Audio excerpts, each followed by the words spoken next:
Was born. এই যেটা আছে, এই যে একটা আমাদের কি আছে ফ্রেজ আছে, এটা কোথায় বসবে? এইটা হচ্ছে গিয়ে বসবে যেই সেন্টেন্স পড়ে দেখবা যে, যেই সেন্টেন্সে পড়ার পর বুঝবা যে এখানে কারো জন্ম বোঝাচ্ছে, ঠিক আছে, যে এখানে কোনো কিছুর জন্ম বোঝাচ্ছে। যদি কোনো সেন্টেন্সের মিনিংটা, ঠিক আছে, সেন্টেন্স এর মিনিং যদি কারোর জন্ম বোঝায়, কি বোঝায়? কারোর, এখানে আমার ভুল হয়েছে না, কারোর জন্ম বোঝায়, কারোর জন্ম বোঝায়, তাহলে এখানে আমি লিখলাম যে বোঝায়। ওকে, তাহলে যদি মানে কারোর জন্ম বোঝায়, যদি কোনো সেন্টেন্সে পড়ার পর বোঝা যায়, তাহলে সেখানে আমরা কি বসাবো? Was born. Most of the time আমি দেখছি যে আমরা অনেকেই দেখেছি, প্র্যাকটিস করলে বোঝা যাবে যে ইয়ার দেওয়া থাকে, কি দেওয়া থাকে?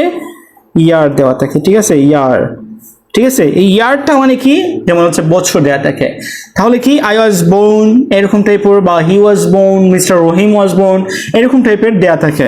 তার মানে কি, যদি মানে বছরের উল্লেখ থাকে যে সেন্টেন্সে, যারা হচ্ছে খুব কম বুঝো, মিনিং বুঝো না, তাদের জন্য আমার এটা হচ্ছে বলা যে যদি বছর বা সংখ্যা উল্লেখ থাকে, তাহলে ওই সেন্টেন্সে খুব সহজে কি করবা?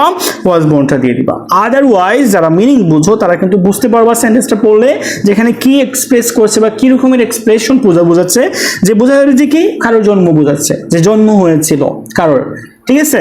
তাহলে ওই ধরনের সেন্টেন্সে আমরা কি বসাবো? আমরা এখানে ওয়াজ বোর্নটা বসাবো। তাহলে বুঝতে পেরেছো নিশ্চয়ই কোন ধরনের সেন্টেন্সে ওয়াজ বোর্ন বসবে। আচ্ছা, তাহলে আমরা বুঝতে পারলাম। আমি এখানে একটা এক্সাম্পল দিয়ে দিই এটার জন্য। Mister Rahim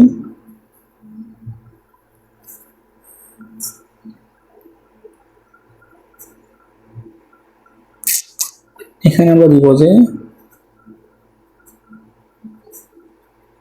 okay,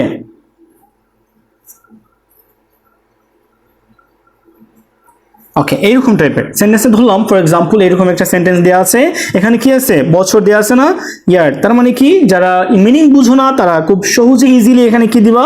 was born বসিয়ে দিবা, ওয়াজ বর্ন বসিয়ে দিবা। আর যারা এখানে এটা পড়লে যারা বুঝো অর্থ, এখানে বোঝাই যাচ্ছে যে মিস্টার রহিম 1973 সালে জন্মগ্রহণ করেছে, 1973, ঠিক আছে। তাহলে mister Rahim was born in 1973 in Dhaka. আচ্ছা, ওকে, ঢাকা, নিশ্চয়ই আমি এখানে ভুল করে বলছি, স্পেলিংটা ঢাকা হবে। ওকে, তাহলে আমরা নিশ্চয়ই বুঝতে পেরেছি যে কিভাবে এই দুটো ফ্রেজকে আমরা অ্যাপ্রোপ্রিয়েটলি বা পারফেক্টলি কিভাবে আমরা সেন্টেন্সে বসাতে পারি।